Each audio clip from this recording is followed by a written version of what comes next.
dipersembahkan oleh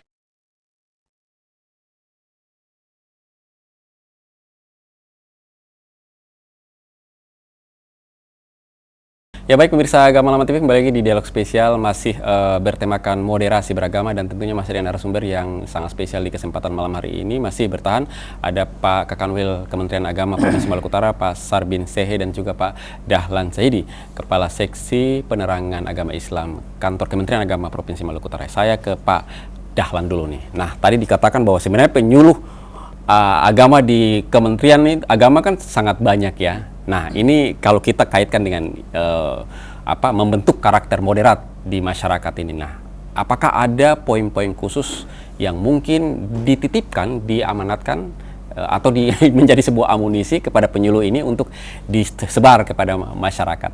Apakah ada? Kalau misalnya ada, seperti apa? Ya, baik, terima kasih ya. Betul Pak Fikal. Jadi di Kementerian Agama itu kan ada penyuluh agama. Ada agama Islam, ada agama non-Muslim juga, ada penyuluh agama Kristen, Katolik, Hindu, dan Buddha. Kita di penyuluh agama Islam sendiri itu ada dua jenis penyuluh. Yang pertama penyuluh agama Islam non-PNS, yang mereka ini bukan pegawai, diangkat dengan masa pengabdian 4 tahun untuk 1 kali pengangkatan. Itu jumlahnya ya cukup fantastis juga untuk ukuran kita di Maluku Utara, karena kepentingan umat juga yang tersebar di kepulauan kita di Maluku Utara. Jumlahnya itu ada 638 orang. Kemudian ditambah dengan penyuluh PNS, ya ini yang pegawai negeri. Terkait dengan moderasi, memang penyuluh kita itu ada 8 tugas pokok yang menjadi tanggung jawab mereka di lapangan. Nah, dari 8 itu salah satunya adalah bagaimana kemudian mereka itu menjadi motor penggerak, memberikan edukasi kepada umat itu dalam konteks toleransi beragama. Ya, dalam bicara toleransi kan di dalamnya termasuk moderasi beragama. Nah, mereka juga sering kita amanahi supaya kemudian betul-betul menjadi corong dari Kementerian Agama dalam rangka bagaimana memupuk kebersamaan, keberagamaan. Kemudian dan itu sudah sering disampaikan, mereka diminta menjadi menjadi motor penggerak, kemudian menyampaikan pesan-pesan pembangunan dalam bidang agama. Kemudian kita juga minta mereka agar menghindari benturan terkait dengan tadi yang kan di masyarakat ini kan banyak kelompok agama ini, Pak. Nah, ada yang kelompok agama yang versi A umpamanya tidak perlu saya sebutkan, ada yang versi B. Ya, penyuluh kita harapkan mereka ada di tengah-tengah untuk kemudian mereka ini jangan tanda petik, jangan kemudian mereka dengan kehadiran mereka ini kemudian jadi jotos-jotosan umpamanya. Seharusnya mereka hadir ya membawa konsep moderasi. Oke, antum cara ibadahnya begini, contoh umpamanya dia mau bikin begini, yang satu begini. Udah, jangan kita masuk di sana untuk kemudian memperdebatkan mereka. Toh mereka kan beribadah sejauh mereka punya konsep dalil masing-masing, contoh umpamanya. Nah, yang berikut juga kita selalu tekankan untuk dalam berdakwah, dalam memberikan kemudian tausiah, memberikan pendidikan itu harus dalam bahasa yang santun, kemudian tidak memprovokasi, tidak memanas-manasi. Jadi dalam konteks moderasi itu ya, mereka harus hadir sebagai penengah, karena dalam tanda petik terkadang juga ketika kita, umpamanya saya sebagai penyuluh, karena mungkin saya fanatisme umpamanya di A contoh, kemudian ketika ada dengar, dia kayaknya tidak sama dengan saya, banyak, oh antum itu salah, tidak boleh itu bid'ah umpamanya contoh dalam, nah kita penyuluh kita arahkan tidak ke sana, dan jangan ke sana, tidak boleh ke sana. Kita harus berada pada posisi bagaimana kemudian ketika apalagi di tengah masyarakat, apalagi di masyarakat awam, itu kan kadang-kala ya persoalan beduk saja harus di sini kan kadang-kadang umpamanya ini bisa bermasalah.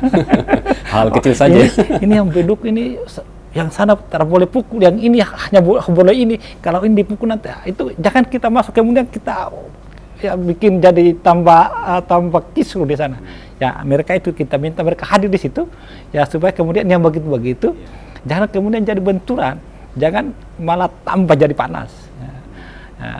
Itu kira-kira salah satu poin-poin yang menjadi titik konsen untuk kemudian penyuluh bisa menjadi corong di masyarakat kita. Oke, ya baik, dari 638 ya penyuluh non PNS ya ditambah dengan PNS ini. Kalau kita coba petakan dengan jumlah masyarakat Maluku Utara yang dominan Muslim ya, kemudian juga ya di samping itu kan juga ada yang penyuluh yang non Muslim juga. Nah itu sudah sebanding tidak kalau kita ingin memiliki impian bahwa masyarakat ini hidup dalam nuansa toleransi atau moderat lah seperti itu. Iya. Kalau mau bilang ideal, kayaknya belum bisa dikatakan ideal sepenuhnya. Kenapa? Kalau kita kalkulasi dari 368 penyuluh, itu dia baru mengakomodir satu kecamatan itu 8 orang. Satu kecamatan itu 8 orang. Nah, dengan jumlah kecamatan 70 sekian Maluku Utara itu kurang lebih itu. 100 lebih itu berarti kan ya, jadi rasio yang ada di kita 638 itu rasionya adalah satu kecamatan 8 orang. Bisa dibayangkan Pak Fikar. Ada kecamatan yang lebih ada kecamatan yang desanya itu lebih dari 8. Nah, bayangkan dengan jarak kepulauan kita seperti sekarang. Ya antara pulau sekalipun dekat kosnya tinggi. Umpamanya. Nah, jadi kalau saya sih sebenarnya hitungan saya kayaknya kalau mau ideal yang seidealnya belum. Karena dengan daerah kita Maluku Utara yang kepulauan dengan rasio satu kecamatan 8 orang, sementara satu desa itu ada yang puluhan satu kecamatan berapa puluhan desa. Kalau kita dengan posisi pulau yang berjauhan, ambil contoh seperti Taliabu, Sanana, Halmahera, Selatan, yang antar pulaunya kosnya tinggi, mereka tinggal di mana, kemudian masih agak berat memang.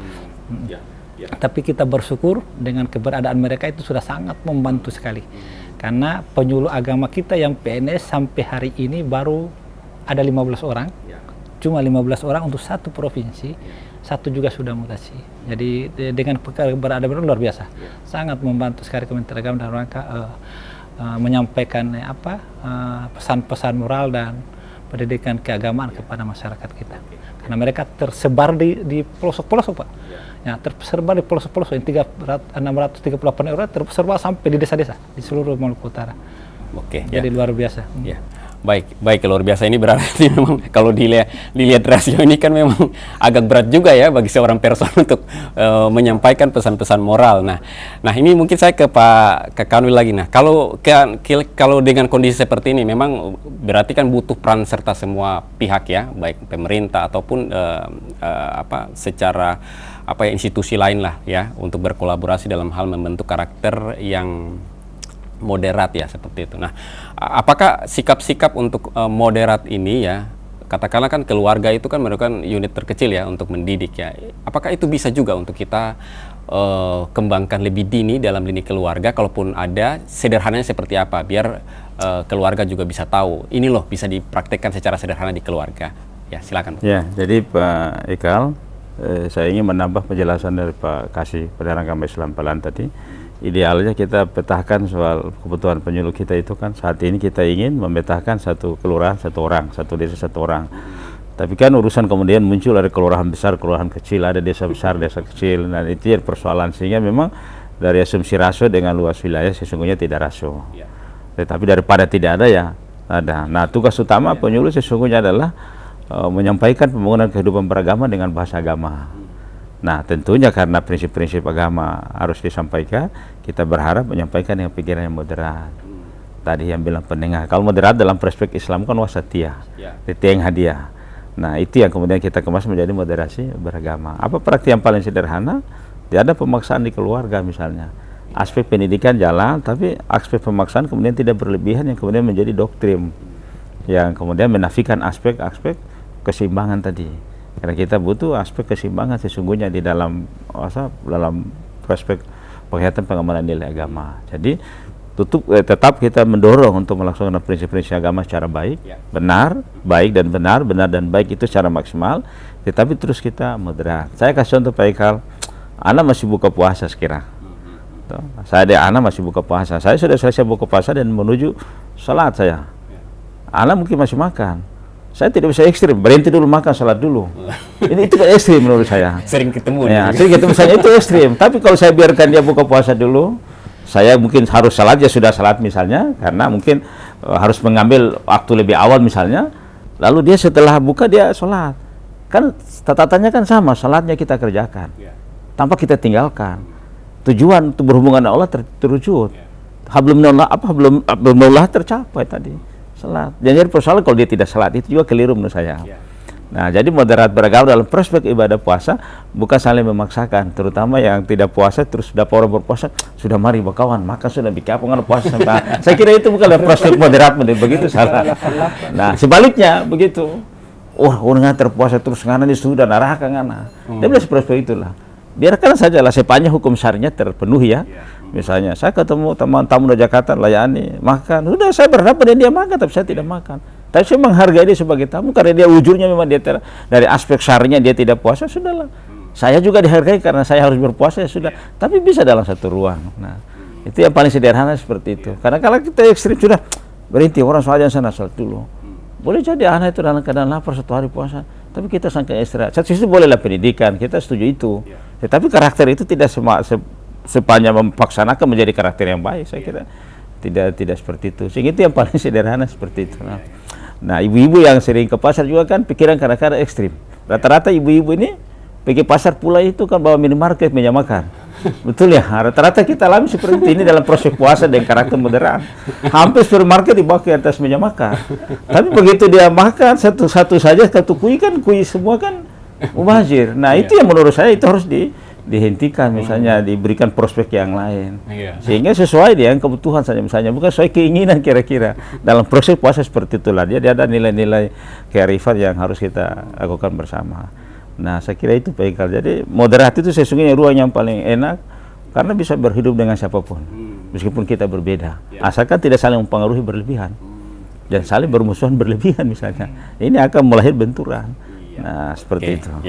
Ya, baik ya, luar biasa. Masih ada satu segmen lagi nih Pak Bang ya terkait dengan tema kita malam hari ini. Lalu mungkin apa manfaatnya yang bisa kita rasakan ya ketika kita bersikap moderat ya, atau moderasi beragama itu kita aktualisasikan secara kafah bukan parsial dari lingkungan. Apa yang nanti kita rasakan nanti dijawab di segmen berikutnya. Baik pemirsa Gamala TV, jangan beranjak dulu dari layar kaca Anda. Dialog spesial masih menyisakan satu segmen untuk Anda. Tetaplah bersama kami.